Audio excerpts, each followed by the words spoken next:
La concentration est le pouvoir. Ceux qui l'ont réussissent et ceux qui ne l'ont pas échouent. Michael Bloomberg. On se retrouve tous parfois submergés par le tumulte quotidien, n'est-ce pas? Les sollicitations constantes, les distractions incessantes. Mais imaginez si on pouvait transformer ce chaos en clarté. C'est précisément ce que propose La magie de la concentration de Jean-Philippe Lachaud. Il y a quelques semaines, je me suis plongée dans La magie de la concentration de Jean-Philippe Lachaud. Et c'est incroyable à quel point ce livre peut réellement changer la donne. Jean-Philippe nous offre des outils concrets pour maîtriser notre concentration. On va plonger ensemble dans les enseignements clés, illustrés par des exemples de la vie réelle. Chers amis du succès, avant de continuer, je vous invite à vous abonner et à liker cette vidéo. C'est parti! Partie 1. La puissance du monotasking. Jean-Philippe Lachaud nous offre une perspective révolutionnaire sur la concentration. Il nous montre que la volonté seule ne suffit pas. Et pour illustrer ce point, laissez-moi vous raconter l'histoire inspirante de Paul. Un étudiant confronté à une charge de travail écrasante. Paul était typique de beaucoup d'entre nous. Constamment submergé par un flot incessant de tâches, il pensait que le multitâche était la clé pour tout accomplir. Le problème, c'est que le multitâche divise notre attention et peut entraîner une baisse significative de la productivité. Alors, Paul a décidé de mettre en pratique l'une des principales stratégies du livre, le monotasking. Contrairement au multitâche, le monotasking consiste à se concentrer entièrement sur une seule tâche à la fois. Jean-Philippe Lachaud explique que cela permet au cerveau de s'immerger pleinement dans la mission, améliorant ainsi la qualité du travail accompli. Avec le monotasking, Paul a ressenti une transformation notable dans sa productivité. En concentrant son énergie et son attention sur une tâche spécifique, il a pu travailler de manière plus efficace, éliminant ainsi le besoin de revenir en arrière pour corriger ses erreurs résultant du multitâche. Cette leçon nous enseigne que la clé n'est pas de faire plus de choses en même temps, mais de faire une chose à la fois et de la faire bien. C'est une approche plus stratégique qui permet d'éviter la surcharge mentale et d'augmenter la qualité du travail accompli. Partie 2. La respiration consciente pour maîtriser le stress. Une autre gemme que Jean-Philippe Lachaud partage avec nous dans son livre est la pratique de la respiration consciente. Cette technique peut sembler simple, mais son impact sur notre bien-être mental est profond. Laissez-moi vous raconter comment Sarah, une mère toujours occupée, a intégré cette pratique à sa vie quotidienne. Sarah jonglait avec une multitude de responsabilités. Entre le travail, les enfants et les défis quotidiens, elle se sentait souvent submergée par le stress. C'est là qu'intervient la respiration consciente. Jean-Philippe Lachaud explique que cette technique consiste à prendre consciemment des pauses pour inspirer et expirer profondément, en se concentrant pleinement sur chaque souffle. Ce n'est pas simplement une technique de relaxation, c'est un moyen de créer un espace mental. Sarah a commencé à intégrer des pauses de respiration consciente pendant sa journée. En s'arrêtant quelques instants, elle parvenait à réduire son niveau de stress, à retrouver son calme face aux défis et à apaiser son esprit. Cette pratique a également eu un effet positif sur la concentration de Sarah. En prenant le temps de respirer consciemment, elle a amélioré sa capacité à rester présente et concentrée dans ses activités, que ce soit au travail ou à la maison.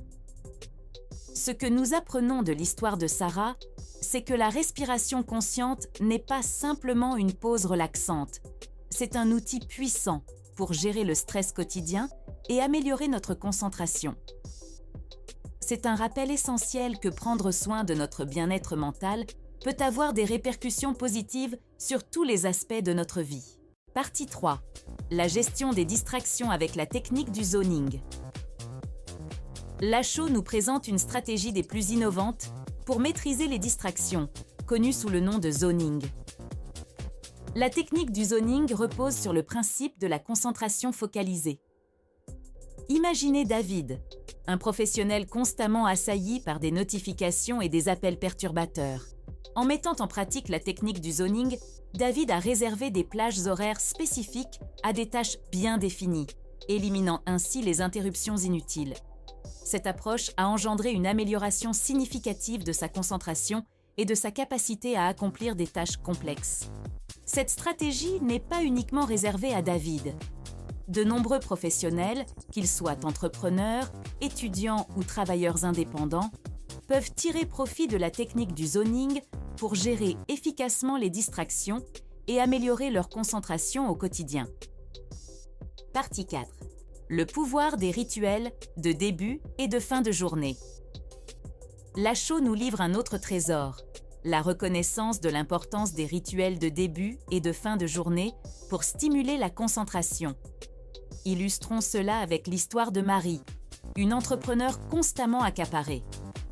En instaurant des rituels matinaux pour planifier sa journée et des rituels du soir pour conclure ses tâches, Marie a créé des transitions mentales puissantes qui ont considérablement amélioré sa concentration et réduit son niveau de stress.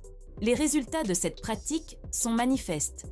En commençant sa journée avec des rituels bien définis, Marie a constaté une amélioration significative de sa concentration.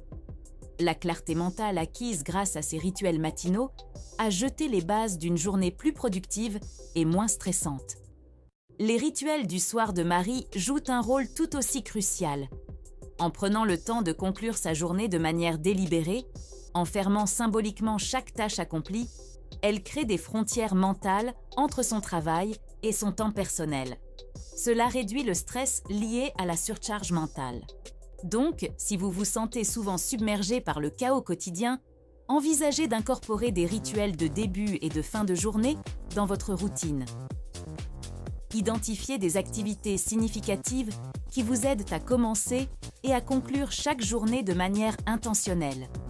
Ces rituels peuvent devenir des points d'ancrage dans votre vie quotidienne, améliorant ainsi votre concentration et votre bien-être global. Partie 5. La puissance de la visualisation créatrice.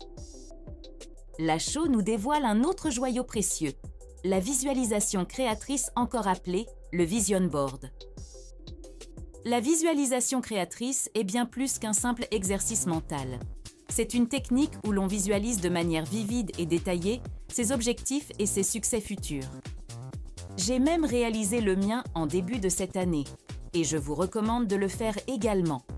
Par la suite, vous comprendrez pourquoi. Je vous raconte l'histoire de Ellie, un artiste en herbe, qui lutte avec la procrastination et le manque de motivation.